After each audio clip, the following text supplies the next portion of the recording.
ബ്രഹ്മാവ് അങ്ങനെ ഒരു സ്ഥലം കണ്ടെത്തി എന്ന് പറയണമെങ്കിൽ കഥയിലാണെങ്കിലും ശരിക്കാണെങ്കിലും അതിനെന്തായാലും പ്രാധാന്യമുണ്ട്. അങ്ങനെ അവിടെ യാഗം നടത്തുന്നു. വീണ്ടും സമസ്ത ദേവതകൾ വരും. സമസ്ത ദേവതകളും വരുന്ന ഒരേ ഒരു സ്ഥലമുള്ളൂ ശ്രീചക്രമാണ്, മഹാമേരുവാണ്.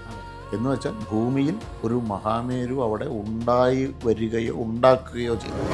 രാ എന്ന് പറയുന്ന ഒരാൾ ഒരു പെൺകുട്ടിയെ ഉപദ്രവിച്ചാൽ ആ പേര് മറച്ചു പിടിച്ച് അയാൾക്ക് വീട്ടിൽ വിളിക്കുന്ന പേര് വേറെന്നാണെങ്കിൽ അത് പറഞ്ഞ് ഇയാൾ ആ മതത്തിൻ്റെയാണ് ഈ മതത്തിൻ്റെ അല്ല എന്നൊക്കെ തെളിയിക്കുന്ന രീതിയിലാണ് ക്രിമിനലുകളെ പോലും പത്രങ്ങൾ അവതരിപ്പിക്കുന്നത്. ഖിലാഫത്ത് പ്രസ്ഥാനം അല്ലെങ്കിൽ മലബാർ ലാള, മാപ്പിള ലാള എന്നൊക്കെ അറിയപ്പെടുന്നത് തുർക്കിയിലെ ഖലീഫയെ സ്ഥാനഭ്രഷ്ടനാക്കിയതിന്, ആര്, ബ്രിട്ടൻ സ്ഥാനഭ്രഷ്ടനാക്കിയതിന് ഇന്ത്യയിൽ ഹിന്ദുക്കളെ കൊല്ലുകയാണ്.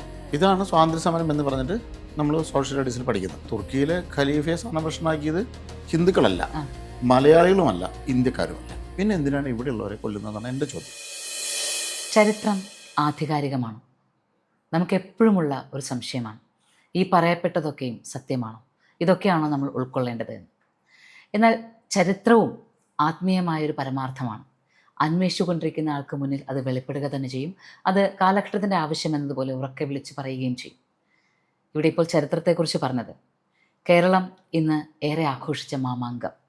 ഒരുപാട് കാലം മുൻപ് വരെ നമുക്ക് മാമാങ്കം എന്ന് കേട്ടാൽ മനസ്സിലുണ്ടായിരുന്ന ധാരണകളെയൊക്കെ മാറ്റിമറിച്ചുകൊണ്ടാണ് കേരളത്തിലൊരു കുംഭമേള നടന്നത്. ഒരു പുഴയുടെ പുണ്യത്തെ, ഒരു ഒത്തുചേരലിൻ്റെ പുണ്യത്തെ ഒക്കെ അത് നമുക്ക് മനസ്സിലാക്കി തന്നു.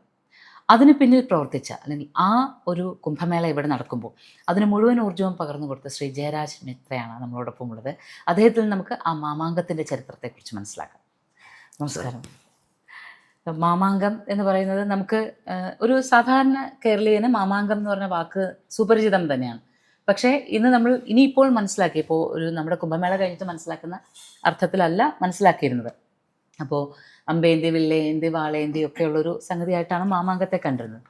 അവിടെ നിന്ന് ഇപ്പോൾ നമ്മൾ മാമാങ്കത്തെ മാറിക്കാണുന്നതിന്, മാറി വിചാരിക്കുന്നതിന് അങ്ങയുടെ സംഭാവന ധാരാളമായിട്ടുണ്ട്. ആ മാമാങ്കത്തിൻ്റെ പറയപ്പെടാത്ത ചരിത്രങ്ങളെ പറയാനുള്ള ധൈര്യം, അതാ എന്താണ് യഥാർത്ഥ ചരിത്രം എന്നുള്ളതിൻ്റെ ഒരു ബോധം, ഇതൊക്കെയാണ് ആ പുസ്തകത്തിൽ പറഞ്ഞിരുന്നത്. പുസ്തകം വായിച്ചിട്ടുള്ളവർക്ക് കൃത്യമായിട്ടും അതിൻ്റെ ആധികാരികത അങ്ങ് വ്യക്തമാക്കി കൊടുത്തിട്ടുണ്ട്. പക്ഷേ ഞാനിപ്പോൾ സംസാരിക്കുന്ന പുസ്തകം വായിക്കാതിരിക്കുകയും എന്നാൽ ചരിത്രം എന്ന് പറയുന്നത് എപ്പോഴും വെറുതെ എഴുതി വളച്ചൊടിക്കുന്നതാണ് എന്ന് പറഞ്ഞ് പുസ്തകം വായിക്കാതിരിക്കുകയും ചെയ്യുന്ന ഒരു വിഭാഗം ഉണ്ടാവും. അവർക്ക് വേണ്ടിയിട്ടാണ് ഞാൻ ചോദിക്കുന്നത്, എന്താണ് നമ്മൾ ആ ചരിത്രത്തിൽ, ഈ ചരിത്രം ഇത്രയും ഉറപ്പായിട്ട് നമുക്ക് പറയാൻ സാധിക്കുന്നത്, അല്ലെങ്കിൽ മാമാങ്കം എന്നത് ഇന്നതാണ്, ഭാരതീയതയുടെ അല്ല, കേരളീയതയുടെയും ഭാരതപ്പുഴയുടെയും പുണ്യത്തെയാണ് പറയുന്നതെന്നും അത് വെറുമൊരു യുദ്ധമോ മത്സരങ്ങളോ ആയിരുന്നില്ല, അതിന് പിന്നിൽ എന്തിനു വേണ്ടിയിട്ടുള്ളതായിരുന്നു അത് എന്ന് പറയുന്നതിൻ്റെ പിന്നിലേക്കുള്ള അന്വേഷണം, അത് ഏതൊക്കെ ഘട്ടത്തിലാണ് അങ്ങ് നടത്തിയത്, അത് എങ്ങനെയാണ്, എന്തൊക്കെ കണ്ടെത്തലുകളാണ് അതിലൂടെ ലഭിച്ചത്, നമ്മൾ എങ്ങനെയാണ് അതിനെ ആധികാരികം എന്ന് ഉറപ്പിച്ച് പറയുന്നത്, അതാണ് കേൾക്കേണ്ടത്. കുറേ ചരിത്രങ്ങൾ നമ്മൾ കടന്നു പോകുന്നുണ്ട്. അതെല്ലാം ഒരു കാലത്ത് പൂർണ്ണമായും അതാണ് ചരിത്രമെന്ന് വിശ്വസിച്ചവരാണ് ഞാൻ. എഴുതി വെച്ചതെല്ലാം സത്യമാണെന്ന് വിശ്വസിക്കുന്ന മലയാളിയെ കബളിപ്പിച്ചുകൊണ്ടാണ് ഇവിടുത്തെ പല പുസ്തകങ്ങളും പുറത്തു വരുന്നത്. അപ്പോൾ പത്രത്തിൽ വന്നാൽ ക്ഷേമമായി എന്ന് വിചാരിച്ച മലയാളിയുടെ ബുദ്ധിയെയാണ് പത്രം തന്നെ ഹൈജാക്ക് ചെയ്ത് എനിക്കിഷ്ടപ്പെട്ട രീതിയിലേക്ക് ന്യൂസ് വളച്ചൊടിച്ച് ഇപ്പം മലയാളിയെ കബളിപ്പിച്ചുകൊണ്ടിരിക്കുന്നത്. അതായത് രാ എന്ന് പറയുന്ന ഒരാൾ ഒരു പെൺകുട്ടിയെ ഉപദ്രവിച്ചാൽ ആ പേര് മറച്ചു പിടിച്ച് അയാൾക്ക് വീട്ടിൽ വിളിക്കുന്ന പേര് വേറെന്നാണെങ്കിൽ അത് പറഞ്ഞ് ഇയാൾ ആ മതത്തിൻ്റെയാണ് ഈ മതത്തിൻ്റെ അല്ല എന്നൊക്കെ തെളിയിക്കുന്ന രീതിയിലാണ് ക്രിമിനലുകളെ പോലും പത്രങ്ങൾ അവതരിപ്പിക്കുന്നത്. ഒരു രാജ്യത്ത് ബോംബിട്ടാൽ ബോംബ് വീണു, അവിടെ കുറേ പേര് മരിച്ചു. ഇങ്ങോട്ടിട്ടാലും ബോംബ് വീണു, ഇവിടെയും കുറേ പേര് മരിക്കണം. പക്ഷെ അവിടെ ആക്രമിക്കുകയും ഇവിടെ ബോംബ് വീഴുകയും ചെയ്തു എന്നാണ് പത്രഭാഷ. ഇങ്ങനെ പക്ഷം പിടിച്ച് ന്യൂസുകൾ അവതരിപ്പിക്കാൻ തുടങ്ങി. പിന്നെ രാഷ്ട്രീയ പാർട്ടികൾക്ക് സ്വന്തമായ ചാനലായി, അവർക്ക് പത്രമായി, കുറച്ച് കഴിഞ്ഞപ്പോഴേക്കും മതക്കാർക്കായി, പിന്നെ ജാതിക്കാർക്കായി. അങ്ങനെ ആയപ്പോൾ പത്രം വായന തന്നെ നിർത്തിയ ആളാണ് ഞാൻ. കാരണം എൻ്റെ കാശ് കൊടുത്തിട്ട് ഞാൻ ഈ വൃത്തിയോട് വായിക്കേണ്ട കാര്യം തീരുമാനിച്ചാണ്. അപ്പോഴൊക്കെ എൻ്റെ ഉള്ളിലുള്ളൊരു സാധനം എന്തിനായിരിക്കും? ഇപ്പോൾ 1921 കലാപം, ഖിലാഫത്ത് പ്രസ്ഥാനം അല്ലെങ്കിൽ മലബാർ ലാള, മാപ്പിള ലാള എന്നൊക്കെ അറിയപ്പെടുന്നത് തുർക്കിയിലെ ഖലീഫയെ സ്ഥാനഭ്രഷ്ടനാക്കിയതിന്, ആര്, ബ്രിട്ടൻ സ്ഥാനഭ്രഷ്ടനാക്കിയതിന് ഇന്ത്യയിൽ ഹിന്ദുക്കളെ കൊല്ലുകയാണ്. ഇതാണ് സ്വാതന്ത്ര്യ സമരം എന്ന് പറഞ്ഞിട്ട് നമ്മൾ സോഷ്യൽ സ്റ്റഡീസിൽ പഠിക്കുന്നത്. അപ്പോൾ അതെന്തിനാണെന്ന് എനിക്ക് അന്ന് മനസ്സിലായിട്ടില്ല. പക്ഷേ ഉള്ളിൽ ഇങ്ങനെ കിടക്കുന്നുണ്ട്. തുർക്കിയിൽ എന്തെങ്കിലും ഒരു സംഭവം നടന്നതിന് ഇവിടെ എന്തിനാണ് ഈ കലാപം എന്നുള്ളൊരു ചോദ്യം എൻ്റെ മനസ്സിലുണ്ട്. കാരണം തുർക്കിയിലെ ഖലീഫയെ സ്ഥാനഭ്രഷ്ടനാക്കിയത് ഹിന്ദുക്കളല്ല, മലയാളികളുമല്ല, ഇന്ത്യക്കാരുമല്ല. പിന്നെ എന്തിനാണ് ഇവിടെയുള്ളവരെ കൊല്ലുന്നതെന്നാണ് എൻ്റെ ചോദ്യം. അപ്പോൾ ഇത് സത്യത്തിൽ എന്തെങ്കിലുമൊക്കെ പറഞ്ഞ് ഇലയെ ചവിട്ടി തല്ലുണ്ടാക്കുക എന്ന് പറഞ്ഞൊരു ശൈലിയുണ്ട്. അതായത് വെറുതെ നടന്നുമ്പോൾ ഇലയെ ചവിട്ടി എന്തോ ഇലയെ ചവിട്ടിക്കുന്നു വെച്ചാൽ അവനെ തല്ല എന്ന സാധനം അതാണ് അവിടെ നടന്നിരിക്കുന്നത്. കൃത്യമായ വംശഹത്യ നടത്താൻ വേണ്ടിയിട്ട് ജൂതന്മാരെ കൊന്നുകൊടുക്കാൻ ശ്രമിച്ചതുപോലെ തന്നെ പ്ലാൻ ചെയ്തിട്ടുള്ളൊരു വംശഹത്യയായിരുന്നു. ചരിത്രം അന്വേഷിച്ച് പോകുമ്പോൾ നമുക്ക് മനസ്സിലാവുന്നത്. കാരണം ഹൈദരാലി ടിപ്പു സുൽത്താനൊക്കെ ഒരുക്കിയ ഭയത്തിൻ്റെ വഴിയിലൂടെ തുടർന്ന് നടന്നൊരു ആക്രമണമാണ് 1921. സ്വാഭാവികമായിട്ടും കലാപം കയ്യിൽ നിന്ന് പോയി ഹിന്ദുക്കളെ മുഴുവൻ പലായനം ചെയ്യുന്നു, ഹിന്ദുക്കളെ മുഴുവൻ ആക്രമിക്കുന്നു. ഒരുപക്ഷെ ഇനി അവർ തിരിച്ചടിച്ചേക്കുമെന്നൊരവസ്ഥ നിവൃത്തിയില്ല, പ്രതിരോധിച്ചേ തീരുന്നുള്ള അവസ്ഥയിൽ ബ്രിട്ടീഷ് സർക്കാരിന് ഇടപെടേണ്ടി വരികയാണ്. ഇതിനെ കൺട്രോൾ ചെയ്യാൻ രാജ്യം ഭരിക്കുന്നവരായതുകൊണ്ട് നിയന്ത്രിച്ചേ തീരൂ എന്നുള്ളതുകൊണ്ട് അവർ ഇടപെടുകയാണ്. ഉടനെ ബ്രിട്ടനെതിരെയുള്ള സ്വാതന്ത്ര്യ സമരമായി മാറുന്നു. ഈ തോന്നിവാസം മുഴുവൻ കാണിച്ച ആൾക്കാർക്ക് ഭാരതത്തിൽ വലിയ വലിയ ഭാരതരത്നം പത്മവിഭൂഷൺ കൊണ്ട് എന്തൊക്കെയോ ഞാൻ എനിക്കത് താല്പര്യമില്ലാത്തതുകൊണ്ട് ഞാൻ അതിൽ ഏതാണെന്ന് തികഞ്ഞു പോയിട്ടില്ല. ഇതെല്ലാം കൊടുത്ത് ആദരിക്കുകയും ചെയ്യുന്നു. അപ്പോൾ ഇത് ചരിത്രം വളച്ചൊടിക്കലാണെന്നുള്ളത് എനിക്ക് അതിൽ നിന്ന് മനസ്സിലായിട്ടുണ്ട്.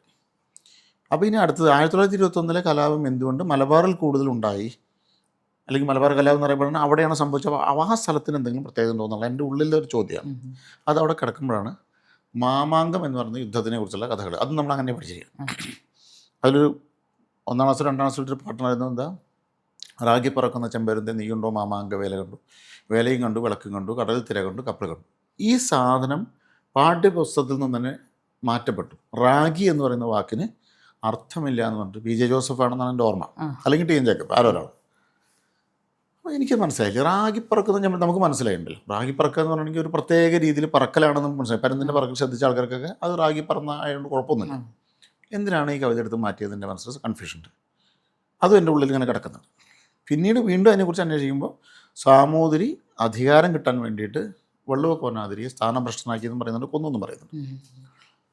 തുടർന്ന് വള്ളുവക്കോനാതിരി വർഷങ്ങളോളം ചാവേറുകളെ അയച്ചിട്ട് തിരിച്ചടിച്ചു. ചാവേറ് ഭാരതത്തിൽ ആദ്യമായിട്ട് ഉണ്ടാവുന്നത് ഇവിടെ നിന്നാണെന്നും പറയുന്നുണ്ട്.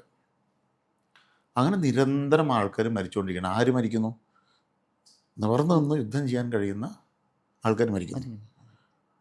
അപ്പോൾ ഇതെന്തിനാണ് നിരന്തരം ഈ സ്ഥാനത്തിന് വേണ്ടിയിട്ട് ഒരാൾ യുദ്ധം ചെയ്യണമെങ്കിൽ ആ സ്ഥാനം എന്താണ്? അതാണ് എൻ്റെ മനസ്സിൽ വന്നത് ആദ്യത്തെ ചോദ്യം. ഇത്ര വിശേഷപ്പെട്ട സ്ഥാനം എന്താണ്? മാമാങ്കത്തിൽ അധ്യക്ഷനായിട്ടിരിക്കുക, അല്ലെങ്കിൽ സ്റ്റേജിലിരിക്കണോ പൊന്നാട കിട്ടുന്നു എന്നൊക്കെ പറയുന്നതിനപ്പുറത്തേക്ക് ഈ സ്ഥാനം എന്താണ് എന്ന് അന്വേഷിച്ച് പോക്കിലാണ് ഇതിൻ്റെ പുറകിലെ രഹസ്യം നമുക്ക് പിടികിട്ടുന്നത്. അതായത് മാമാങ്കം എന്ന് പറയുന്നത് മഹാമാഘമാണ്.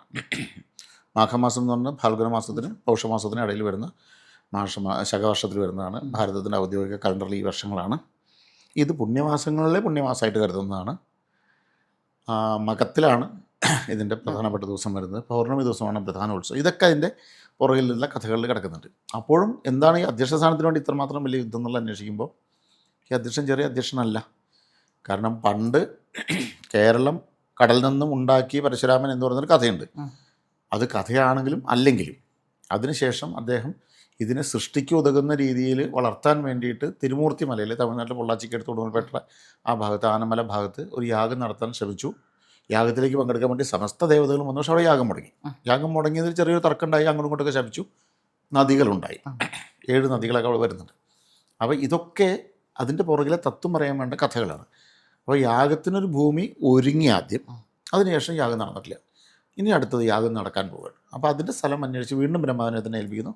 ബ്രഹ്മാവ് അന്വേഷിച്ച് എത്തിപ്പെടുന്ന സ്ഥലം ഏറ്റവും ഉത്തമമായ സ്ഥലമായിട്ട് കണക്കാക്കുന്നത് തിരുനാവായിക്കപ്പുറത്തുള്ള തവനൂരാണ്. അപ്പോൾ ബ്രഹ്മാവ് അങ്ങനെ ഒരു സ്ഥലം കണ്ടെത്തിയെന്ന് പറയണമെങ്കിൽ, കഥയിലാണെങ്കിലും ശരിക്കാണെങ്കിലും അതിനെന്തായാലും പ്രാധാന്യമുണ്ട്. അങ്ങനെ അവിടെ യാഗം നടത്തുന്നു. വീണ്ടും സമസ്ത ദേവതകൾ വരും. സമസ്ത ദേവതകളും വരുന്ന ഒരേ ഒരു സ്ഥലമേ ഉള്ളൂ, ശ്രീചക്രമാണ്, മഹാമേരുവാണ്. എന്ന് വെച്ചാൽ ഭൂമിയിൽ ഒരു മഹാമേരു അവിടെ ഉണ്ടായി വരികയോ ഉണ്ടാക്കുകയോ ചെയ്തിട്ടുണ്ട്. അതാണ് കേരളത്തിൻ്റെയും ഭാരതത്തിൻ്റെയും മുഴുവൻ ഊർജ്ജത്തിൻ്റെ കേന്ദ്രം എന്നൊരു സ്പാർക്ക് നമ്മുടെ മനസ്സിലടിക്കുക. വീണ്ടും അതിൻ്റെ പുറകിൽ ഇത് എന്താ സംഭവം എന്ന് അന്വേഷിക്കുമ്പോഴാണ് 12 വർഷം കൂടുമ്പോഴാണ് മഹാമാഘം നടന്നിരുന്നത്. 12 വർഷം എന്ന് പറയുന്നത് വ്യാഴത്തിൻ്റെ ഒരു പരിക്രമണ സമയമാണ്. അപ്പോൾ വ്യാഴം ഇവിടുന്ന് പുറപ്പെട്ട് അടുത്ത സമയത്തേക്ക് വരുന്നവരെ ചില്ലറ ഉത്സവങ്ങൾ നടക്കുന്നു. അന്നാണ് കേമോത്സവം. അപ്പോൾ അതിൻ്റെ തലേ കൊല്ലം നടന്നില്ല, അതിൻ്റെയും തലേ കൊല്ലം നടന്നില്ല എന്നുള്ള അന്വേഷണം വരുമ്പോഴാണ് എല്ലാ കൊല്ലം ഇവിടെ ഉത്സവം നടന്നിട്ടുണ്ട്, എല്ലാ 3 കൊല്ലം കൂടുമ്പോഴും ഉത്സവം നടന്നിട്ടുണ്ട്, എല്ലാ 5 കൊല്ലം കൂടുമ്പോൾ ഉത്സവം നടന്നില്ല, എല്ലാ 12 കൊല്ലം കൂടുമ്പോൾ. അപ്പോൾ അതെന്താന്നുള്ള അന്വേഷണമായി. അതായത് കേരളത്തിലെ എല്ലാ നാട്ടുരാജാക്കന്മാരും, ചെറിയ നാട്ടുരാജാക്കന്മാരെല്ലാം ഓരോ കൊല്ലം കൂടുമ്പോൾ അവരുടെ അധികാരം മാറി പുതിയ ആൾക്കാർക്ക് കൊടുക്കും. അപ്പോൾ അവരുടെ സ്ഥാനാരോഹണം നടന്നുള്ള അവിടെയാണ്. കുറച്ചുകൂടി വലിയ നാട്ടുരാജ്യങ്ങൾ 3 കൊല്ലം കൂടുമ്പോഴാണ് മാറിയിട്ടുണ്ടായിരുന്നത്. അപ്പോൾ അവരുടെ ഉത്സവം നടത്തുന്നുണ്ട്. അപ്പോൾ എല്ലാ കൊല്ലം നടക്കുമ്പോൾ പറഞ്ഞാൽ ചെറിയ ഉത്സവം നടക്കുന്നുണ്ട്. 3-ാമത്തെ കൊല്ലം കുറച്ച് ക്യാമ്പായി. 5-ാമത്തെ കൊല്ലം കുറച്ചും കൂടി വലിയ നാട്ടുരാജ്യങ്ങൾ 5 കൊല്ലം കൂടുമ്പോൾ അധികാരം മാറുന്നുണ്ട്. 12-ാമത്തെ വർഷം കേരളം മൊത്തം ആര് ഭരിക്കണമെന്ന് പറയുന്ന പെരുമാളെ തിരഞ്ഞെടുക്കുന്ന പെരുങ്കൂട്ടം എന്ന് പറയുന്ന സംഭവം നടന്നിരുന്ന അവിടെയായിരുന്നു. അതായത് ഇത്രയും സിസ്റ്റമാറ്റിക്കായിട്ട് നടന്നിരുന്ന ഒരു കേരളത്തിനെ മൊത്തത്തിൽ ആര് ഭരിക്കണം എന്ന് തീരുമാനിച്ചിരുന്നത് മാമാങ്കത്തിലായിരുന്നു, അല്ലെങ്കിൽ മഹാമാഘത്തിലായിരുന്നു. അത് ഗോകർണം മുതൽ കന്യാകുമാരി വരെ ഉണ്ടോ ഈ പറഞ്ഞ കേരളം എന്ന് പറയുന്നത്. അങ്ങനെ ഭരിക്കേണ്ട ആളിരിക്കേണ്ട അധ്യക്ഷ സ്ഥാനത്ത് ഇതിന് മുമ്പ് ഇരുന്നിട്ടുള്ള ആളാരായിരിക്കണം എന്നാണ് അടുത്ത ചോദ്യം മനസ്സിൽ വരുന്നത്. അത് നോക്കുമ്പോൾ ബൃഹസ്പതിയാണ്, ദേവഗുരുവാണ്. അപ്പോൾ അദ്ദേഹം ഇരിക്കാൻ തന്നെ കാരണം ബ്രഹ്മാവ് നടത്തിയ യാഗം അതിൻ്റെ പ്രഭാവം നിറഞ്ഞു നിൽക്കുന്ന സമയത്ത് അടുത്ത തവണ അദ്ദേഹം വന്നിരിക്കുന്നു, ഗുരു വന്നിരിക്കുന്നു. ബ്രഹ്മാവിൻ്റെ ഈ പണ്ടിരുന്ന സ്ഥലത്ത് ബ്രഹ്മാവിൻ്റെ ക്ഷേത്രം വേണമെന്ന് പറയുന്നു. അപൂർവമാണ്, ഇന്ത്യയിൽ 2 സ്ഥലത്തേ ഉള്ളൂ. അതും വ്യത്യാസമുണ്ട്. അവിടുത്തെ പ്രതിഷ്ഠയുടെ രീതിയല്ല ഇവിടെ ഉള്ളത്. അങ്ങനെ ബ്രഹ്മാവിൻ്റെ ഇത് പ്രതിഷ്ഠിക്കുന്നു, ശിവനെ പ്രതിഷ്ഠിക്കുന്നു, വിഷ്ണുവിനെ പ്രതിഷ്ഠിക്കുന്നു. ഈ 3 അതായത് അപ്പുറത്ത് തവനൂർ ഭാഗത്ത് ബ്രഹ്മാവുണ്ട്, ശിവനുണ്ട്. തിരുനാവായയിൽ വിഷ്ണുവുണ്ട്. ഈ 3 ക്ഷേത്രങ്ങളെ വെറുതെ ഒന്ന് ഏരിയയിൽ വ്യൂവിൽ നിന്നിട്ടൊന്ന് കണക്ട് ചെയ്ത് കഴിഞ്ഞാൽ ട്രയാങ്കിളാണ്. അപ്പോൾ ട്രയാങ്കിൾ എന്ന് പറഞ്ഞാൽ വീണ്ടും നമ്മൾ ആദ്യം പറഞ്ഞ സമസ്ത ദേവതകൾ വന്നു എന്ന് പറഞ്ഞാൽ ശ്രീചക്രത്തിലേക്ക് കണക്റ്റഡായി. അപ്പോൾ ഇതിൻ്റെ നടുഭാഗം എന്ന് പറയുന്നത് രാജരാജേശ്വരി വിരാജിച്ചേ തീരുള്ളൂ. പരമേശ്വരി ഇരിക്കുന്ന സ്ഥലം ഭാരതപ്പുഴയിലാണ്. ഭാരതപ്പുഴയിൽ ചുഴിയുള്ള സ്ഥലമാണ്. ഭാരതപ്പുഴയിൽ ഏറ്റവും താഴ്ചയുള്ള കയമുള്ള സ്ഥലമാണ്. ഭാരതപ്പുഴ ഏറ്റവും വീതിയുള്ള സ്ഥലമാണ്. ഏറ്റവും അപകടം നിറഞ്ഞ സ്ഥലമാണ്. പെട്ട് കഴിഞ്ഞാൽ ബോഡി കിട്ടില്ല. അതായത് ഒരു മനുഷ്യനിൽ വീണാൽ ബോഡി പോലും കിട്ടില്ല. എവിടേക്ക് പോകണമെന്ന് ആർക്കും അറിയില്ല. അതന്വേഷിച്ച് പോകുമ്പോഴാണ് ആ ചുഴിയുടെ താഴെ ഒരു തുരങ്കമുണ്ടെന്നും അത് നാവാമൂന്നിൻ്റെ ക്ഷേത്രത്തിൻ്റെ ശ്രീകോവിലിൻ്റെ അടിയിലേക്കാണ് പോകുന്നതെന്ന് മനസ്സിലാവുന്നു. അപ്പോൾ അങ്ങനെ ഒരു തുരങ്കം ഉണ്ടോ എന്ന് അന്വേഷിച്ചപ്പോൾ ക്ഷേത്രത്തിലെ ആൾക്കാർ പറഞ്ഞത് ഇവിടുന്ന് അങ്ങോട്ട് ഒരു തുരങ്കം കിട്ടുമെന്ന് കേട്ടിട്ടുണ്ടായിരുന്നു. അത് അന്വേഷിക്കുമ്പോൾ നവയോഗികൾ നിത്യം വന്ന് തപസ് ചെയ്യാൻ വേണ്ടിയിട്ട് ധ്യാനിക്കാൻ വേണ്ടിയിട്ട് കയറി വന്നിരുന്ന ഗണപതി ക്ഷേത്രത്തിൻ്റെ അവിടെ ഒരു കല്ല് ഇളകി നിന്നിരുന്നു എന്ന് പറഞ്ഞു. അപ്പോൾ ഈ കല്ല് എവിടെയെന്ന് ചോദിച്ചപ്പോൾ അത് പുനരുദ്ധാരണത്തിൽ അടച്ചു, അത് വൃത്തിക്ക് അടച്ചു വെച്ചു. ഈ നവയോഗികൾ വന്നിട്ട് പൂജ ചെയ്യേണ്ട എന്നുള്ള തീരുമാനമാണ്. അതാരാണ് ഹിന്ദു ഉണർന്നു എന്ന് പറഞ്ഞ് ഹൈന്ദവരുടെ പേര് ധരിച്ച് യുക്തിവാദികളും വിപ്ലവവും പറഞ്ഞിട്ട് ദേവസ്വം എന്ന് പറഞ്ഞാൽ അകത്ത് കയറി കൂടി ആൾക്കാരാണ് നടത്തിയിരിക്കുന്നത്. അവിടെ പണ്ട് 18 വയസ്സിൽ മരണം അടുത്ത് വന്ന സമയത്ത് അദ്ദേഹത്തിനെ രക്ഷിക്കാൻ വേണ്ടി അദ്ദേഹം മറ്റേ അഭയം പ്രാപിച്ച വിഷ്ണുവിനെയാണ്. തൊട്ടുപുറകിൽ കാലനും ഒക്കെ പുറകെയുണ്ട്, കാലനും പുറത്തുണ്ട്. അപ്പോൾ കാലൻ്റെ പുറത്ത് മറ്റേ പോത്തിൻ്റെ പുറത്ത് കാലൻ ഇരുമ്പൊലയ്ക്ക കുത്തിയിട്ടാണ് വരുന്നത്. അപ്പോൾ ഈ ഇരുമ്പൊലയ്ക്കയുടെ ചുറ്റുകൊണ്ട പാടും കാളയുടെ കുളമ്പിൻ്റെ പാടുമൊക്കെ ഉള്ള ആ കല്ലുകൾ മുഴുവൻ ഇളക്കി മാറ്റിയിട്ട് പുതിയത് പതിച്ചിരിക്കുകയാണ്. ആ കൂട്ടത്തിൽ ഈ നവയോഗികൾ വന്നിരുന്നു പറഞ്ഞാൽ ടണലടച്ചിരിക്കണം. അപ്പോൾ അവിടെ ഒരു ഭൂമിയിൽ എന്തോ വല്ലാത്തൊരു പ്രത്യേകതയുണ്ട്. ഇനി അഥവാ ബോഡി കിട്ടുകയാണെങ്കിൽ അത് ചമ്രവട്ടത്തപ്പൻ. അപ്പോൾ ചമ്രവട്ടത്തപ്പൻ ആരാന്നുള്ളതാണ് അടുത്ത ചോദ്യം. ചമ്രവട്ടത്തപ്പൻ ജലദേവതയാണ്. അതായത് കടൽ വഴി പോയിരുന്ന സകല വ്യവസായികളും പണ്ട് പൊന്നാനിയിൽ നിന്ന് ഇങ്ങോട്ട് വരുമായിരുന്നു. തിരുനാവായ വരെ കപ്പൽ വരുമായിരുന്നു. അവർ വന്ന് ചമ്രവട്ടത്തപ്പനെ പ്രദക്ഷിണം ചെയ്തിട്ടേ പോകുമായിരുന്നുള്ളൂ. ചമ്രവട്ടത്തപ്പൻ പുഴയുടെ നടുക്കിലാണ്. അപ്പോൾ ഇങ്ങനെയുള്ള ദേവതകൾ അത് നോക്കുമ്പോൾ കുബേരനുണ്ട്, ശ്രീചക്രമുണ്ട്, വേട്ടക്കരുണ്ട്, സമസ്ത ദേവതകളുണ്ട്. എന്നാൽ ശ്രീചക്രം പൂർണ്ണമല്ല. സ്വാഭാവികമായിട്ട് നമ്മളൊരു പേപ്പറിൽ ശ്രീചക്രം വരയ്ക്കുകയാണ്. എന്നിട്ട് ഓരോ സ്ഥലത്തും ഇപ്പോൾ ഉള്ള ക്ഷേത്രങ്ങൾ വെച്ചപ്പോൾ പല ക്ഷേത്രങ്ങളും കാണാനില്ല. അപ്പോൾ അതിൻ്റെ പൂർവ്വചരിത്രം അന്വേഷിച്ച് പോയപ്പോഴാണ് ഈ ക്ഷേത്രങ്ങളെല്ലാം തകർക്കപ്പെട്ടത്. അതായത് ഭാരതത്തിന് മുഴുവൻ ഊർജ്ജം പകരേണ്ട ശ്രീചക്രം ഇരിക്കുന്ന ഭൂമിയിലെ ശ്രീചക്രത്തിൽ ഊർജ്ജം പകരേണ്ട ദേവതകൾ ഇരിക്കുന്ന പീഠങ്ങളെല്ലാം തകർത്തിട്ടുണ്ട്.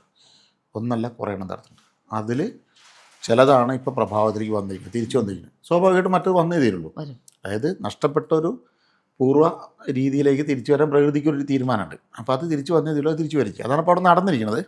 അപ്പോൾ ഈ അന്വേഷണത്തിൻ്റെ ഭാഗമായിട്ടാണ് ഇതെല്ലാം എത്തിപ്പെടുന്നത്. ഇങ്ങനെയാണ്. അപ്പോൾ നമ്മൾ സ്വാഭാവികമായിട്ടും ഏതെല്ലാം ക്ഷേത്രങ്ങളാണ് അപകടത്തിലേക്ക് പോയിരിക്കണമെന്ന് അന്വേഷിക്കുമ്പോൾ ആലത്തിയൂർ ഹനുമാൻ കാവിൽ ടിപ്പു സുൽത്താൻ ഹൈദർ ആക്രമണം നടന്നിട്ടുണ്ട്. ഹനുമാൻ അലറിക്കൊണ്ട് ചാടിയൊരു തറയുണ്ടായിരുന്നു, അതിന് ഹനുമാൻ തറ എന്നാണ് പറയുക, പട്ടാണികളെ ഓടിക്കാൻ വേണ്ടിയിട്ട്. അത് അന്വേഷിച്ച് പോകുമ്പോൾ അതൊക്കെ ആരോ പൊളിച്ചു കളഞ്ഞു. അപ്പുറത്തൊരു പട്ടാണിത്തറ ഉണ്ടായിരുന്നു, അതൊക്കെ ആരോ പൊളിച്ചു കളഞ്ഞു. എല്ലാ ചരിത്ര രേഖകളും നഷ്ടപ്പെടുത്തിക്കൊണ്ടിരിക്കുകയാണ്. ഇപ്പുറത്ത് ലക്ഷ്മിയുടെ കൈ 2 കൈ കൊണ്ട് അനുഗ്രഹിച്ചിരുന്ന കൈയായിരുന്നു തിരുനാവാ 3-ൻ്റെ അവിടെ ലക്ഷ്മിയുടെ കൈ. ലക്ഷ്മിയുടെ ഒറ്റയ്ക്കുള്ള ശ്രീകോവിൽ വളരെ അപൂർവമാണ്. അതായിരുന്നു ആ നാടിൻ്റെ ഐശ്വര്യം എന്നാണ് പറയുന്നത്. പക്ഷേ കഥ എങ്ങനെയാണെന്ന് വെച്ചാൽ ശരിക്കും സംഭവിച്ച് വേറെയാണ്. ഹൈദരാലി വന്ന് ഈ വിഗ്രഹം വെട്ടി ഒരു കൈ ഒടിച്ച് കൊച്ചിയിൽ കൊണ്ട് വിറ്റു. മട്ടാഞ്ചേരിയിൽ നിന്നും വെള്ളയിൽ മനയിൽ നമ്പൂരി ആദവനാട് അദ്ദേഹത്തിനെ തമ്പുരാനെ കണ്ട് ഇങ്ങനെ ഉണ്ടെന്ന് അറിഞ്ഞു എന്ന് പറഞ്ഞിട്ട് അദ്ദേഹത്തിൻ്റെ സമൂഹത്തിലോട് കാശ് കൊടുത്ത് തിരിച്ചു കൊണ്ടെന്ന് വെച്ചിട്ടുള്ളതാണ്. അതിനെ റിപ്പയർ ചെയ്ത് ബെൽറ്റൊക്കെ വെച്ച് കെട്ടിയിരുന്നു. അപ്പോൾ 2 കൈ ഇങ്ങനെ ഇരിക്കുന്നത് ഇപ്പോൾ ഒരു കൈ മാറി, അതിൻ്റെ ഷേപ്പ് മാറി. അപ്പോൾ സ്വാഭാവികമായിട്ട് പൂർണ്ണ അനുഗ്രഹം പോയി വേറൊരു അനുഗ്രഹമായി എന്നാണ് വേണമെങ്കിൽ പറയാം. അതല്ലെങ്കിൽ തകർന്ന വിഗ്രഹമായതുകൊണ്ട് ഐശ്വര്യം കുറഞ്ഞൊന്നും പറയാം. എന്താണെങ്കിലും തിരുനാവായ ഭാഗത്ത് കവുങ്ങ് കൃഷി മോശമാണ്, ഇപ്പോൾ തെങ്ങ് കൃഷി മോശമാണ്, നെൽകൃഷി മോശമാണ്, അടയ്ക്ക കൃഷി മോശമാണ്, വെറ്റില കൃഷി മോശമാണ്, താമര കൃഷി മോശമാണ്. പണ്ടുണ്ടായിരുന്ന ഐശ്വര്യം മുഴുവന് ഈ വിഗ്രഹം തകർത്തതിനെ തുടർന്ന് ഓരോ ദിവസവും താണ് വന്നുകൊണ്ടിരിക്കുകയാണ്. പക്ഷേ ഇത് ഹൈദരാലി തകർത്തതാണ് എന്നുള്ളത് പുറത്ത് വരാതിരിക്കാൻ വേണ്ടിയിട്ട് അവിടെ ഒരു കഥ കൊണ്ടേ വെച്ചിരിക്കുകയാണ്. ശങ്കരാചാര്യർ മുട്ടുകുത്തിയിട്ട് പ്രദർശനം നടത്തി. കാരണം മുട്ടുകുത്തി പ്രദർശനം നടത്താൻ കാരണം അതിൻ്റെ താഴെ നവയോഗികൾ പ്രതിഷ്ഠിച്ച 9 സാളഗ്രാമത്തിൽ 8 ഭൂമിയുടെ അടിയിൽ പോയിട്ടുണ്ട്. അപ്പോൾ അതിനെ ചവിട്ടാൻ പാടില്ല, അത് പറയാണ്ട് ചവിട്ടിയാലോ എന്ന് പേടിച്ചിട്ട് ശങ്കരാചാര്യർ മുട്ടുകുത്തിയിട്ട് പ്രദർശനം ചെയ്തു തുടങ്ങി. ഇതേ ശങ്കരാചാര്യർ എവിടെ കിടക്കണ വിഗ്രഹവും കയത്തുനിന്ന് മുങ്ങിയെടുത്തിട്ട് പ്രതിഷ്ഠിച്ചിട്ട് ആളാണ് കേട്ടോ ഇന്ത്യ മുഴുവൻ. എന്ന് വെച്ചാൽ താഴെ എവിടെ സാളഗ്രാമാണുള്ളത് മനസ്സിലാക്കിയിട്ട് അത് മാറി നടക്കാനൊക്കെ ശങ്കരാചാര്യർക്ക് ഒരു ബുദ്ധിമുട്ടില്ല. പിന്നെ അദ്ദേഹം മുട്ടുകുത്തിയിട്ട് അങ്ങനെ പോയി എന്ന് തന്നെ വിചാരിക്കുക. അവിടെയുള്ള ബ്രാഹ്മണർ അന്നത്തെ കാലത്ത് അവിടെയുള്ള ബ്രാഹ്മണർ ഇദ്ദേഹത്തിന് പരിഹസിക്കില്ല. പരിഹസിച്ച് ചിരിച്ചപ്പോൾ ശങ്കരാചാര്യർക്ക് തോന്നി ഇത്ര നിങ്ങൾക്ക് ഐശ്വര്യം കൂടുതലുള്ളത് കൊണ്ടാണ്, അതുകൊണ്ട് കൈകൊണ്ടൊരു തട്ടിയിട്ട് ഈ ലക്ഷ്മണൻ്റെ കൈ തട്ടി ഓടിച്ചു എന്നാണ്. ഇതാണ് ഹിന്ദുക്കളടക്കം കൊണ്ട് നടക്കുന്ന ഒരു കഥ. അപ്പോൾ ചരിത്രരേഖകൾ മുഴുവൻ ഈ വെള്ളയിൽ നമ്പൂതിരി ഇത് വാങ്ങിക്കൊണ്ടതിനെക്കുറിച്ച് ഹൈദരാലി തകർത്തതിനെക്കുറിച്ച് പറയുന്നുണ്ട്. അപ്പോൾ സ്വാഭാവികമായിട്ട് ഞാൻ ക്ഷേത്രം തന്ത്രിയോടും മേൽശാന്തിയോടും സംസാരിച്ചു. നാവാമൂന്നിൻ്റെ വിഗ്രഹത്തിന് എന്തെങ്കിലും പ്രശ്നമുണ്ടോ എന്ന് ചോദിച്ചു. നാവാമൂന്നിൻ്റെ വിഗ്രഹത്തിന് ഒരുപാട് പ്രത്യേകതകളുണ്ട്. അതെന്താ ലോഹമെന്ന് ആർക്കും അറിയില്ല. രുദ്രാക്ഷമാണോ പഞ്ചലോഹമാണോ അല്ലെങ്കിൽ വേറെ ഒരാർക്കും അറിയില്ല. അതിനെന്നും തിളക്കം കൂടി വരുന്നുണ്ട്. അതിനെന്തെങ്കിലും പരുക്ക് അതിനുണ്ടോ എന്ന് ചോദിച്ചപ്പോൾ നെറ്റിയിൽ വെട്ടുകൊണ്ടൊരു പാടുണ്ട്. അതിനെക്കുറിച്ച് വല്ലതും കേട്ടോ ചോദിച്ചു. മുത്തശ്ശൻ പറഞ്ഞു കേട്ടിട്ടുണ്ട് ഹൈദരാലി ഇത് വിഗ്രഹം വെട്ടി നോക്കി എന്താണ് മെറ്റൽ എന്താണെന്ന് അറിയാൻ വേണ്ടി വെട്ടി നോക്കി, അവർക്ക് എന്താണെന്ന് പിടിയിട്ടുണ്ട്, ഉപേക്ഷിച്ചു. പക്ഷേ ലക്ഷ്മണൻ്റെ വിഗ്രഹം കടത്തിക്കൊണ്ടുപോയതായിട്ട് കേട്ടിട്ടുണ്ട് എന്നാണ്. അപ്പോൾ ആക്രമണം നടത്തിയപ്പോൾ ഇത് വെട്ടിയിട്ടുണ്ട്, കൈ ഒടിച്ചിട്ടുണ്ട്. പക്ഷേ കഥ കിടക്കുന്ന ശങ്കരാചാര്യർ എന്ന് പറയുന്ന ആ ഗുരുവിൻ്റെ തലയ്ക്ക് വെച്ച് കൊടുത്തിട്ട് നമ്മളത് ആഘോഷിച്ചുകൊണ്ടിരിക്കുകയാണ്. ഇങ്ങനെ ഓരോ ക്ഷേത്രത്തിൻ്റെ പുറകിലും കെട്ടിച്ചമച്ച കഥകൾ. ഇനി നാവാമൂന്ന് ക്ഷേത്രത്തിന് മുമ്പിൽ ഒരു ആലുണ്ടായിരുന്നു. അകമേത് പുറമേത് എന്നതിൻ്റെ എല്ലാം അറിയില്ല എന്നാണ് അത്ഭുതം പറയണത്. അത് ഷോഡശ സംസ്കാരത്തിൽ ആ ക്രിയയൊക്കെ ചെയ്തിട്ടുള്ള, അത് വൃക്ഷങ്ങളിൽ ബ്രാഹ്മണനാക്കി മാറ്റിയ, ജാതിയല്ല ബ്രഹ്മത്വത്തിലേക്ക് ഉയർത്തിയ ആല്. ആ ആല് വെട്ടിക്കളഞ്ഞു. ക്ഷേത്രത്തിൻ്റെ പുരോഗതി എന്ന് പറഞ്ഞാൽ ആല് വെട്ടിക്കളഞ്ഞിട്ട് വേറെ ആല് അവിടെ വെച്ചു. അപ്പുറത്ത് ആലത്തിയൂരല്ല തൃപ്രങ്ങോട് അമ്പലത്തിലേക്ക് മാർക്കണ്ഡേയൻ ഓടിപ്പോയ സമയത്ത് വഴിയിലൊരു ആലുണ്ടായിരുന്നു. ഭഗവാനെന്ന് വിളിച്ചപ്പോൾ ആല് നടു പിളർന്ന് വഴി കൊടുത്തു എന്നാണ് പറഞ്ഞത്. ആല് 1970-കളിലാണ് മുറിച്ചിരിക്കുന്നത്. റോഡ് വികസനം കണ്ടാൽ മുറിച്ചതെന്നാണ് ക്ഷേത്രത്തിൽ അന്വേഷിച്ച് പറയണത്. അതായത് എന്തെല്ലാം ചരിത്രത്തിൽ അടയാളങ്ങളുണ്ടോ, നന്മയുടെ അടയാളങ്ങളുണ്ട്, ഇത് പുറത്തു വന്നു കഴിഞ്ഞാൽ ഹിന്ദു എത്ര കേമമാണ് എന്ന് തിരിച്ചറിവുണ്ടാകുമോ അതിനെ മുഴുവൻ മായ്ക്കാൻ വേണ്ടിയിട്ട് ചരിത്രങ്ങൾ കെട്ടിച്ചമച്ചുകൊണ്ടേയിരിക്കുകയാണ്. വീരരാജൻ ചിറ, വീരന്മാർക്ക് വേണ്ടി രാജാവ് പണിത് കൊടുത്ത ചിറ, വീരരാജൻ ചിറ. ഇന്നത് അറിയപ്പെടുന്ന ബീരാഞ്ചിറ എന്നാണ്. സ്ഥലത്തിൻ്റെ പേര് പോലും അട്ടിമറിച്ചിട്ടുണ്ട്. അവിടെയുള്ള എല്ലാ മാമാങ്കത്തിൻ്റെ സ്മാരകങ്ങളും കിടക്കുന്നത് നിലപാട് തറ. അതായത് ഇദ്ദേഹം എഴുന്നള്ളിരുന്ന അധ്യക്ഷ സ്ഥാനത്ത് മാമാങ്കത്തിന് എഴുന്നള്ളിരുന്ന നിലപാട് തറ എന്നാണ്. അവിടേക്കാണ് ഇവർ യുദ്ധം ചെയ്യാൻ വന്നിരുന്നതും ചാവേറുകൾ മരിച്ചു എന്നൊക്കെ പറഞ്ഞ അവിടെയാണ്.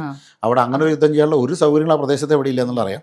അതൊരു പണ്ടൊരു ഓട്ട് കമ്പനിയായിരുന്നു. പക്ഷെ അവിടെ നമ്മൾ ആർക്കും പോയി നോക്കിയാൽ അറിയാം അതൊരു ശിവക്ഷേത്രമായിരുന്നു. കാരണം അവിടെ യോനി പ്രതിഷ്ഠയുള്ള ശിവലിംഗം വെട്ടിമുറിച്ച് കിടക്കുന്നു. ശിവലിംഗം ഇപ്പോൾ കിടക്കുന്ന ആർക്കും വേണമെങ്കിൽ പോയി കാണാം. അത് ആർക്കിയോളജി ബോർഡ് വെച്ചൊരു സംരക്ഷിത സ്മാരകം എന്ന് പറഞ്ഞപ്പോഴും അതൊരു പോത്ത് വളർത്തലുകാരൻ്റെ അധീനതയിൽ ബ്ലോക്ക് ചെയ്തിരിക്കുന്നത്. അതിനകത്തേക്ക് കയറാൻ പറ്റില്ല. ആർക്കിയോളജിയുടെ അണ്ടറിലാണത്. പക്ഷേ പബ്ലിക്കിന് കയറാൻ പറ്റില്ല. ഒരു പോത്ത് വളർത്തുന്ന ആൾ അത് വളർത്തിയിട്ട് വെച്ചിരിക്കുകയാണ്. അത് ശിവക്ഷേത്രമാണ്. അതാണ് കൊടയ്ക്കൽ തളി ക്ഷേത്രം എന്നറിയപ്പെടുന്നതെന്നാണ് പറയപ്പെടുന്നത്. രേഖകളിൽ അങ്ങനെയാണ് പറയുന്നത്.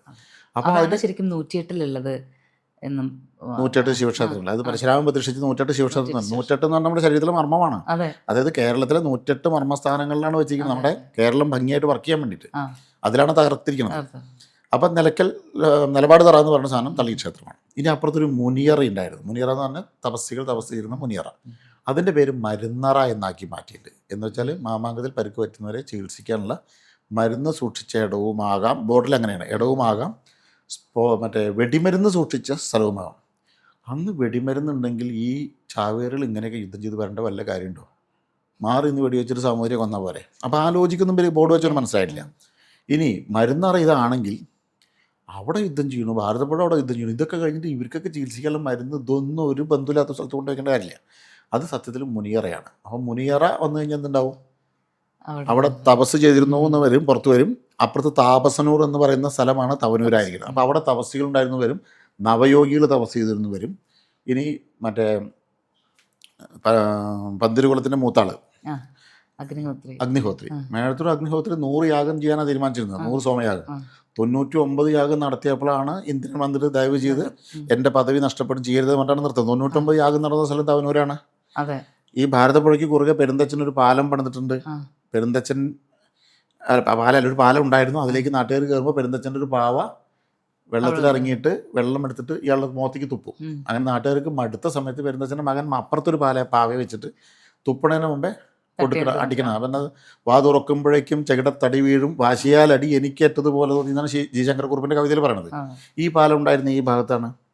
ഇങ്ങനെ ഒരുപാട് പ്രത്യേകതകളുള്ള ഒരു സ്ഥലം, അതിങ്ങനെ സെൻറ്റർ ചെയ്ത് നിൽക്കുന്നൊരു സ്ഥലം അട്ടിമറിച്ച് ഇതൊന്നും ഇവിടെ ഇല്ല എന്ന് തെളിയിക്കാൻ ബോധപൂർവം ചരിത്രത്തിന് അട്ടിമറിച്ച സാധനങ്ങളാണ് ഇതിൻ്റെ പിന്നിൽ പോയപ്പോൾ ഓരോ ദിവസവും കിട്ടിക്കൊണ്ടിരുന്നത്. രസം എന്ന് വെച്ചാൽ ഞാൻ വായിച്ച പുസ്തകങ്ങളേക്കാൾ എനിക്ക് അറിവുകൾ തന്നത് ഞാൻ വെറുതെ ബസ്സിൽ പോകുമ്പോഴും വെറുതെ ആളുടെ വീട്ടിലിരിക്കുമ്പോൾ എന്നെയൊക്കെ ഇങ്ങോട്ട് വന്നിട്ട് ആൾക്കാർ പറഞ്ഞു തന്നതാണ്.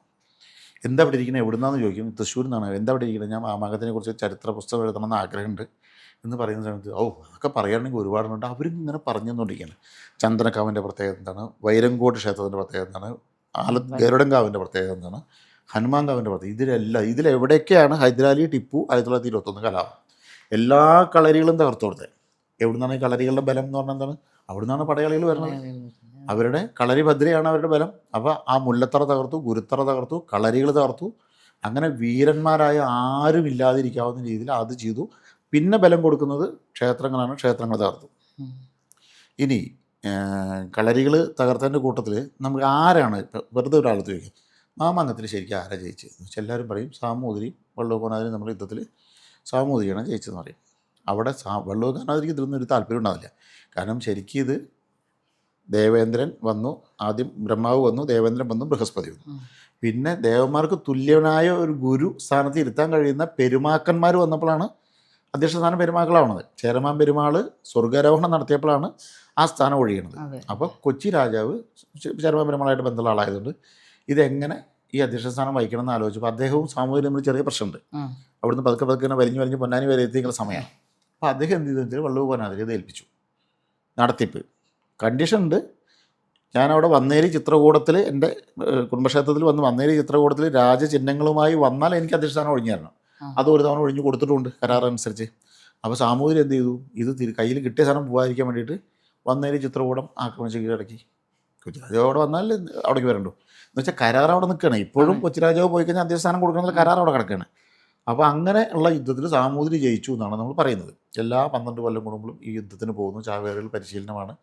ചിലർ അങ്കത്തെട്ട് വരെ എത്തി, ചിലർ അങ്കത്തെട്ട് കയറി, ചിലർ അങ്കത്തെട്ടിൽ തൊട്ടു എന്നൊക്കെ പറയുന്നുണ്ട്. അവസാനം 17-19 വയസ്സുള്ളൊരു പയ്യനാണ് വെട്ടുന്നത്. വെട്ട് സാമൂതിരിക്ക് കൊള്ളുമായിരുന്നു, വേറെ ആൾ വിളക്ക് കൊണ്ട് തടുത്തു. എന്നിട്ടും സാമൂതിരിയുടെ ചെവിയുടെ ഒരു തുമ്പിൽ കൊണ്ടുവന്നു. അപ്പോൾ ദേഹത്ത് തൊട്ടാൽ പിന്നെ തോൽവിക്ക് തുല്യമാണെന്ന് സാമൂതിരി തീരുമാനിക്കുന്നു. ആ ഒരു ടെൻഷനിൽ ആൾ വീട്ടിൽ പോയിരുന്നു. 3ാമത്തെ ദിവസമാണ് ഹൈദരാലി അദ്ദേഹത്തിനെ തടവിലാക്കുന്നു. അങ്ങനെ അദ്ദേഹം ആത്മഹത്യ ചെയ്തതാണ്. അഭിമാനക്ഷതം വന്ന് ആത്മഹത്യ ചെയ്തതാണ്. ഇവിടെ ആരാണ് ജയിച്ചത്, ഇതൊരു ചോദ്യമാണ്. സാമൂതിരി ജയിച്ചോ വള്ളൂർക്കോനാതിരി ജയിച്ചോ എന്ന് ചോദിച്ചാൽ കോഴിക്കോട് അലി എന്ന് പറയുന്ന ഒരു വിഷം സാമൂതിരിയുടെ മനസ്സിൽ വിഷം കയറ്റിയിട്ട് നിങ്ങളാണ് ശരിക്കും ഇതിൽ അധ്യക്ഷ സ്ഥാനത്തിരിക്കേണ്ടത്, അല്ലാതെ വള്ളൂർക്കോനാതിരിക്കുന്ന യാതൊരു സാധ്യതയില്ല, യാതൊരു അർഹതയില്ല, അല്ലാതെ പണ്ഡിതനുമല്ല, വീരനുമല്ല, രാജ്യവും കൂടുതലില്ല എന്ന് പറഞ്ഞ് വിഷം കയറ്റി. അപ്പോൾ സാമൂതിരി ചോദിക്കുന്നത് അവിടെ ഗംഗയുടെ സാന്നിധ്യത്തിൻ്റെ ഈ സമയത്താണല്ലേ ഉള്ളൂ, വേറെന്താ പ്രത്യേകത എന്ന് ചോദിക്കുമ്പോൾ അങ്ങനെയല്ല, അത് അങ്ങിരുന്നാൽ അത് കുറച്ചും കൂടി കേമാവുന്നതാണ്. സഹായിക്കാമെന്നുണ്ടെങ്കിൽ ഞങ്ങളും സഹായിക്കാമെന്നാണ്. അപ്പോൾ എങ്ങനെ സഹായിക്കാം, ഞാൻ കടൽ വഴി ആക്രമിക്കാം. സാമൂതിരി കര വഴി ആക്രമിച്ചു. കാരണം ഞങ്ങൾ കടൽ കൊള്ളക്കാരാണ്, ഞങ്ങൾക്കത് കുറച്ച് കൂടി എളുപ്പമാണ്. അങ്ങനെ ഇദ്ദേഹം കര വഴിയും അവർ കടൽ വഴി. അതിൽ 11 വർഷം യുദ്ധം നടന്നിട്ടുണ്ട്. തിരുനാവായ യുദ്ധങ്ങൾ ഏതെങ്കിലും ഹിസ്റ്ററിയിൽ പഠിച്ചിട്ടുണ്ടത്? പ്ലാസി യുദ്ധം, പ്ലാനിപ്പത്ത് യുദ്ധമൊക്കെ പഠിച്ചിട്ടുണ്ടല്ലോ, അതുപോലെ എന്തെങ്കിലും പഠിച്ചിട്ടുണ്ടോ? ആണ് തിരുനാവായ യുദ്ധങ്ങൾ എന്നറിയപ്പെടുന്ന 11 വർഷവും സാമൂതിരി തോറ്റ യുദ്ധം നടന്നിട്ടുണ്ട്. അവസാനം തിരുമാന്തകുന്നിൽ അഭയം പ്രാപിച്ച് തിരുമാന്തകുന്നിൽ അമ്മ യുദ്ധത്തിന് ഇറക്കിയിട്ടാണ് സാമൂതിരി ജയിക്കുന്നത്. ഇവിടെ സാമൂതിരി ജയിച്ചു എന്ന് പറയുമ്പോൾ ഞാൻ പറഞ്ഞു ജയിച്ചത് കോഴിക്കോട് അലിയാണ്.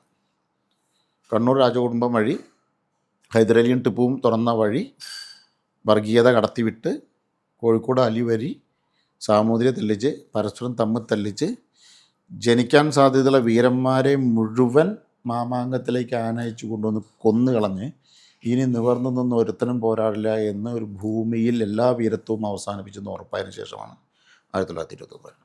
ഇതാണ് ചരിത്രം. ഇതിനെയാണ് അട്ടിമറിക്കാൻ ശ്രമിച്ചത്. ഇപ്പോഴും 1921 വർഗീയ കലാപമാണെന്ന് പറഞ്ഞാൽ ഇവിടെയുള്ള കമ്മ്യൂണിസ്റ്റ് കവികളെല്ലാം തന്നെ തുള്ളി മറയും. അവർക്ക് മതേതരത്വം എന്ന് പറഞ്ഞാൽ ഹിന്ദുവിനെ കുറ്റം പറയലാണ്. ഇതാണ് സത്യം. അത് പറയുന്നതിന് എന്തിനാണ് ഭയക്കണത്? അത് പറയാൻ ധൈര്യമുള്ളവർ വരട്ടെ. അതാണ് പുസ്തകത്തിൽ പറഞ്ഞിട്ട്. അതാ. അപ്പോൾ ശരിക്കും അത്രയും ആധികാരികമായൊരു ചരിത്രത്തെ വരെ നമുക്ക് ഇനിയുള്ള തലമുറയ്ക്ക് പോലും തുറന്ന് കാണിക്കാൻ വയ്യാത്ത രീതിയിൽ പല കഥകൾ കൊണ്ട് മൂടി ഇരിക്കുകയാണ്. ശരിക്കും കേരളം ഈ പറഞ്ഞ പോലെ നിഗൂഢമായ ഒരുപാട് ശ്രീചക്രങ്ങളുടെ ഭൂമി തന്നെയാണ്. ഓരോ ജില്ലകളും നമ്മൾ ഈ യാത്രകൾ നടത്തുന്നതുകൊണ്ട് മുമ്പ് കാലം തൊട്ട് ഞാൻ പറഞ്ഞത് കാരണം മലപ്പുറമാണ് ശരിക്കും പറഞ്ഞാൽ ഏറ്റവും കൂടുതൽ ക്ഷേത്രങ്ങളുള്ള സ്ഥലം, അല്ലെങ്കിൽ ഏറ്റവും കൂടുതൽ വൈവിധ്യം കൊണ്ട്. ഇപ്പോൾ വെള്ളാമശ്ശേരി ഗരുഡങ്കാവിൻ്റെ സങ്കല്പം തന്നെ എടുത്താലും, അല്ലെങ്കിൽ വേറൊരു ക്ഷേത്രം, എല്ലാ ക്ഷേത്രങ്ങൾക്കും അതിൻ്റെതായൊരു ചൈതന്യം, അതിൻ്റെ പ്രത്യേകതകളെല്ലാം ഉള്ളൊരു സ്ഥലമാണ് മലപ്പുറം. അപ്പോൾ മലപ്പുറത്തിൻ്റെ ഈ ചരിത്രത്തെ എന്നതുപോലെ തന്നെ നമുക്ക് ഭാരതത്തിൻ്റെ മുഴുവൻ ചരിത്രത്തെയും ഒന്ന് പുനർവിചിന്തനം ചെയ്ത് ഇങ്ങനെ ചിന്തിച്ച് മാറ്റി ആ ഒരു പുതിയ പഠനങ്ങളിലേക്ക് കൊണ്ടുവരേണ്ടത്, അല്ലെങ്കിൽ യഥാർത്ഥ സത്യം എന്താണ് എന്ന് മനസ്സിലാക്കിക്കൊണ്ട് ഈ ഊർജ്ജത്തെ മനസ്സിലാക്കിയിരുന്ന ഒരു ജനത ഇവിടെ ഉണ്ടായിരുന്നു. പക്ഷേ ആ ജനത നമ്മുടെ ശത്രുക്കളായിരുന്നു എന്നാണ് നമ്മൾ മനസ്സിലാക്കേണ്ടത്, അല്ലേ? കാരണം ആ കാലഘട്ടത്തിൽ പോലും ഈ ഊർജ്ജത്തെ ഒരുപക്ഷെ നമ്മുടെ ദേശത്തിന് അറിയാമായിരുന്നില്ല, അല്ലെങ്കിൽ നമ്മുടെ ദേശത്തിന് ചുരുക്കം പേർക്കേ അറിയണ്ടായിരുന്നുള്ളൂ. ഈ ശ്രീചക്രത്തിലാണ് ഈ ദേവതകൾ കുടികൊള്ളുന്നതെന്നും ഇത് തകർത്താൽ ഇതിൻ്റെ ഊർജ്ജം തകരുമെന്നും തകർക്കാൻ വന്നവർക്ക് അറിയാമായിരുന്നു എന്നല്ലേ? അവരാണ് കൃത്യമായിട്ട് പഠിച്ചിട്ടാണ് വന്നിരിക്കുന്നത്. അവരത് തർക്കം തന്നെ വന്നത്. ഉദാഹരണത്തിന് മെക്കാളെ പ്രഭുവിൻ്റെ കാര്യം എടുക്കുകയാണെന്നുണ്ടെങ്കിൽ നമ്മുടെ വിദ്യാഭ്യാസ സമ്പ്രദായം മുഴുവൻ അട്ടിമറിച്ചിട്ടുള്ള ആൾ അദ്ദേഹമാണ്. നമ്മുടെ അന്തരീക്ഷത്തിൽ വാദപിത്ത കഫങ്ങൾ മാറി മാറി വരുന്ന സമയമുണ്ട്. അപ്പോൾ അതിൽ രാവിലെ അധികാലത്ത് നമ്മൾക്ക് വരുന്നത് വാദമാണ്, ബ്രാഹ്മമുഹൂർത്തം എന്നൊക്കെ പറയുന്നത്. വാദം എന്ന് പറഞ്ഞാൽ ശരീരത്തിലെ വായുപ്രവാഹമാണ്, ചിന്തയാണ്, ബുദ്ധിയാണ്. അപ്പോൾ അത് ഉണർന്നു നിൽക്കുന്ന സമയമാണ് അത്. അത് കഴിഞ്ഞാൽ കഫം വർദ്ധിക്കുന്ന സമയത്ത് നമുക്ക് ക്ഷീണം വരും. ആ നേരത്താണ് സൂര്യനമസ്കാരം എക്സസൈസ് ഒക്കെ ചെയ്യണമെന്ന് പറഞ്ഞാൽ. അതിനുശേഷം പിത്തം വർദ്ധിക്കുമ്പോൾ ദഹനം കൂടും. 10-10 സമയത്ത് ഭക്ഷണം കഴിക്കലായിരുന്നു പണ്ട് എല്ലാ ഗുരുകുല സമ്പ്രദായത്തിലും. ഒരു കാരണവശാലും കഴിക്കാൻ പാടില്ലാത്ത സമയം 12 മണി മുതൽ 2 മണി വരെയാണ്. കൃത്യമായിട്ട് സ്കൂളുകളിലെല്ലാം തന്നെ ഭക്ഷണം ആ സമയത്ത് കഴിക്കാൻ കാരണം ഇവിടുത്തെ ആരോഗ്യം നശിപ്പിക്കണം എന്ന് ബ്രിട്ടീഷുകാർ തീരുമാനിച്ചതിനെ തുടർന്നാണ്. അപ്പോൾ അങ്ങനെയുള്ള അട്ടിമറികൾ എല്ലാ ഭാഗങ്ങളിലും കൃത്യമായി നടന്നുണ്ട്. ഇപ്പോഴും നമുക്കത് മാറ്റാനും പറ്റിയില്ല. പല സ്ഥലങ്ങളും നമ്മൾ മാറ്റാൻ പറ്റിയിട്ടെന്നല്ല, നമ്മൾ തിരിച്ചറിഞ്ഞു. ഇനി നമ്മൾ ഇതെല്ലാം സ്ഥലങ്ങളുടെ പേര് വരെ നമ്മളിവിടെ ആക്രമിച്ച് നശിപ്പിച്ച ആൾക്കാരുടെ പേരിലാണ് ആ സ്ഥാനം ഈ സ്ഥാനം എന്നൊക്കെ പറഞ്ഞ് പേരിട്ടിരിക്കും. എനിക്ക് അപ്പോഴും ഇപ്പോഴും മനസ്സിലാവാത്ത കാര്യം, ഞാനൊരു ഹിന്ദുവാണ്, എനിക്ക് അതിൽ പറയാൻ ഒരു മടിയില്ല. വീരപ്പനൊരു ഹിന്ദുവാണ്. വീരപ്പൻ ഹിന്ദു ആണ് എന്നുള്ളതുകൊണ്ട് ഞാൻ വീരപ്പനെയൊന്നും ഞാൻ ആഘോഷിക്കില്ല. കാട്ടുകൊള്ളക്കാരനാണ് വീരപ്പൻ. റിപ്പർ ചന്ദ്രനൊരു ഹിന്ദുവാണ്, ഞാൻ ഹിന്ദുവാണ്, അതുകൊണ്ട് റിപ്പർ ചന്ദ്രനെ നിങ്ങൾ കുറ്റം പറയാൻ പാടില്ല എന്ന് ഞാൻ പറയേണ്ട കാര്യം തന്നെ. എന്താ ഈ ഔറംഗസീബിനെയും ബാബറയൊക്കെ പറയുമ്പോൾ ഇവിടെയുള്ള മുസ്ലിങ്ങൾക്ക് ഇത്ര വിഷമം? ഇവരാരാണ് ഇവരുടെ? തെമ്മാടിയാണെങ്കിൽ തെമ്മാടിയാണ്, എൻ്റെ രാജ്യം തകർത്താണെന്ന് തുറന്ന് പറയണം. അത് ഹിന്ദു ആണെങ്കിലും മുസ്ലിം ആണെങ്കിലും ക്രിസ്ത്യാനിയാണെങ്കിലും നിലപാട് ഒന്ന് തന്നെയാണ്. അതിന് വരെ മുസ്ലിമിൻ്റെ പേരുണ്ടെങ്കിൽ ഞങ്ങൾ കുറ്റം പറയില്ല എന്ന് പറയുന്ന രീതി എനിക്ക് യോജിക്കാൻ പറ്റാത്ത കാര്യം. അതാണ് ഇപ്പോൾ ഇവിടെ കണ്ടുകൊണ്ടിരിക്കുന്നത്. അപ്പോൾ അത്തരം കൊള്ളക്കാരുടെ പേരിട്ടുള്ള സ്ഥലങ്ങൾ ഇതെല്ലാം മാറ്റേണ്ടതാണ്. ഇപ്പം ശ്രീചക്രത്തിനെ കുറിച്ച് പറഞ്ഞുകൊണ്ട് പറയും, രാഷ്ട്രീയം അവിടെ നിൽക്കട്ടെ, അതവിടെ നിൽക്കട്ടെ.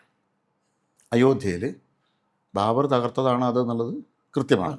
കോടതി തീരുമാനിക്കുകയും ചെയ്തു, കമ്മീഷനുണ്ട്, എല്ലാം ഉണ്ട്, ആർക്കിയോളജി എല്ലാം ഉണ്ട്. പക്ഷേ ഇത് അംഗീകരിക്കാത്ത കുറേ ആൾക്കാരും ഇവിടെയില്ല. ബാബർ തകർത്ത എവിടേക്കാണെന്ന് ആലോചിക്കൂ. രാജാവാണ് ശ്രീരാമൻ, ദേവൻ കാശി വിശ്വനാഥനാണ്, കർമാധിപൻ കൃഷ്ണനാണ് മധുരയിലാണ്. ഈ 3 ക്ഷേത്രങ്ങളാണ് ഉന്നമിച്ച് തകർത്തുള്ളത്. അത് ശ്രീചക്രത്തെ ഏറ്റവും പ്രധാനപ്പെട്ട പോയിന്റുകളാണ്. രാജാവ് വീണാൽ ദേവന് ബലമില്ല, ദേവൻ വീണാൽ രാജാവിനും ബലമില്ല. ഇത് രണ്ടും വീണാൽ കർമാധിപൻ പോയി. കർമാധിപനെ തകർക്കും കൂടി ചെയ്താലോ? കർമാധിപനെ തകർത്തു, ദേവനെ തകർത്തു, രാജാവിനെ തകർത്തു. ഇതിൽ അയോധ്യയിൽ രാജാവ് മാത്രം കയറിയിരുന്നപ്പോൾ 10 കൊല്ലത്തിനുള്ളിൽ ഇന്ത്യ ലോകത്തിലെ 3ാമത്തെ വൻശക്തിയായി. അതായത് ആ ശ്രീചക്രത്തിൻ്റെ ആ പോയിന്റിലേക്ക് രാജാവ് വന്നു. മറ്റത് ഓട്ടോമാറ്റിക്കലി വന്നേ തീരുള്ളൂ. അത് വരും, ഇനിയിപ്പോൾ ആര് പറഞ്ഞാലും വരും. അതിന് ഒന്നുകിൽ മോഡി വരും, അല്ലെങ്കിൽ അമിത്ഷാ വരും, അല്ലെങ്കിൽ മറ്റാരെങ്കിലും വരും. ആരെങ്കിലുമൊക്കെ. ഇപ്പോൾ ആനന്ദവന സ്വാമി എവിടുന്ന് പൊട്ടി വീണത് അദ്ദേഹം? ഇങ്ങനൊരാൾ 10 കൊല്ലം മുമ്പ് നമ്മൾ കേട്ടിട്ടില്ലല്ലോ. ആനന്ദവന സ്വാമി കേരളത്തിൽ വരുന്നു, എല്ലാ സന്യാസിമാരെയും യോജിപ്പിക്കുന്നു, എല്ലാ ജാതി സംഘടനകളെയും യോജിപ്പിക്കുന്നു, മഹാമാക്കം കേമമായി നടത്തുന്നു. ഇതാണ് സനാതന ഗുരുക്കന്മാർ ഇവിടെ വരും, ഇത് മുളച്ചു പൊന്തും, അങ്ങനത്തെ ഭൂമിയാണത്. ഇനി ലോകം മുഴുവൻ നോക്കിക്കോളൂ, ഈസ്റ്റേൺ കൺട്രികളിൽ നിന്നല്ലാതെ ഏതെങ്കിലും ഗുരു ഉണ്ടായിട്ടുണ്ടോ? ഇപ്പം മുസ്ലിങ്ങൾ പറയുന്ന അള്ളാഹ് എന്ന് പറയുന്നവരാണെങ്കിലും, ക്രിസ്ത്യാനികൾ പറയുന്ന ജീസസ് ആണെങ്കിലും, ഗുരുനാനക് ആണെങ്കിലും, കൃഷ്ണനാണെങ്കിലും, രാമനാണെങ്കിലും ഏതെങ്കിലും ഒരാൾ ഈസ്റ്റിൽ നിന്നല്ലാതെ ഉണ്ടായിട്ടുണ്ട്? ആചാര്യന്മാർ മുളയ്ക്കുന്ന മണ്ണാണത്. അതിൻ്റെ കാരണം ദലൈലാമ ഏത് പണി എടുത്തു. ഞാൻ പുതിയ ആൾക്കാരെടുത്ത് കഴിഞ്ഞാൽ അമൃതാനന്ദമായി തൊട്ടുള്ള ശ്രീരാമകൃഷ്ണൻ, സ്വാമി വിവേകാനന്ദൻ തൊട്ടുള്ള രമണ മഹർഷി എല്ലാം ഇവിടെ ഉണ്ടായിട്ടുള്ളത്. അല്ലാണ്ട് അമേരിക്കയിൽ നിന്നൊന്നും ഒരു ഗുരു ഉണ്ടായിട്ടില്ല, ഓസ്ട്രേലിയയിൽ നിന്നൊരു ഗുരു ഉണ്ടായിട്ടില്ല. അപ്പം അതുകൊണ്ട് ഈ മണ്ണിൽ അതിൻ്റെ പീക്കാണ് ഭാരതം എന്ന് പറയുന്നത്. Mochidas Moksha, Journey to the Self.